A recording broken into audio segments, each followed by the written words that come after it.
शब्द, वाक्य, इन सबकी जानकारी की आवश्यकता होती है।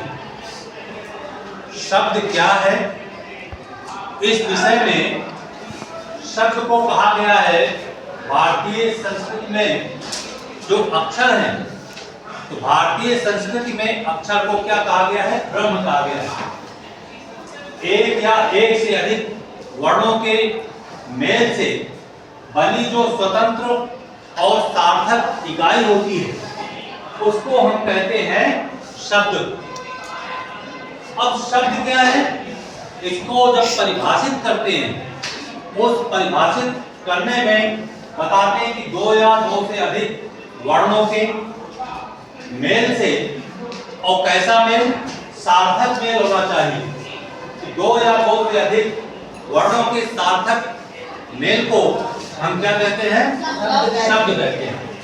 अब ये ध्यान रखते हैं कि शब्द, इनका वर्गीकरण कितने भागों में किया गया? तो शब्दों को दो भागों में विभाजित किया गया है। दो प्रकार के होते हैं, एक होता है सार्थक शब्द और दूसरा होता है निरर्थक शब्द। सार्थक शब्द क्या है? जिसका कोई ना कोई अर्थ निकलता हो, कुछ भी अर्थ निकलता हो, ऐसे शब्द होते हैं सार्थक शब्द। जैसे रोटिका, रोटी, और पानी, जलम, यदि इन शब्दों का कोई ना कोई अर्थ निकलता है। लेकिन जो आपका निरर्थक शब्द है, तो निरर्थक का मतलब है उसका कोई अर्थ निकलेगा? नहीं निकलेगा। निरर्थक शब्दों का अर्थ नहीं निकलता। जैसे रोटी वोटी, रोटी वोटी, तो रोटी का तो अर्थ निकलता, वोटी का क्या निकलेगा? वोटी क्या है? निरर्थक है। घर वर, पानी वानी,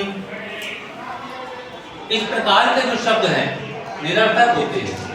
अब सार्थक शब्द आपके हैं व्याकरण की दृष्टि में, ये 10 प्रकार के होते हैं। कितने प्रकार के होते हैं?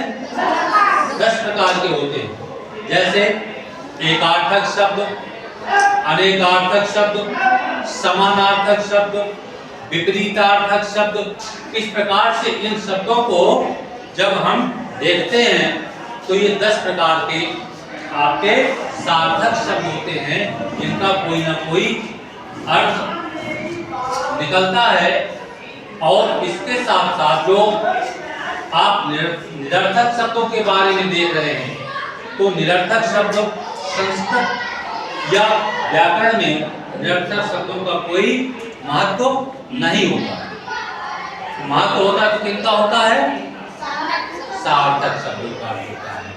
तो आज शब्द और उनका वर्गीकरण ये पढ़ने के पश्चात तब हम दूसरा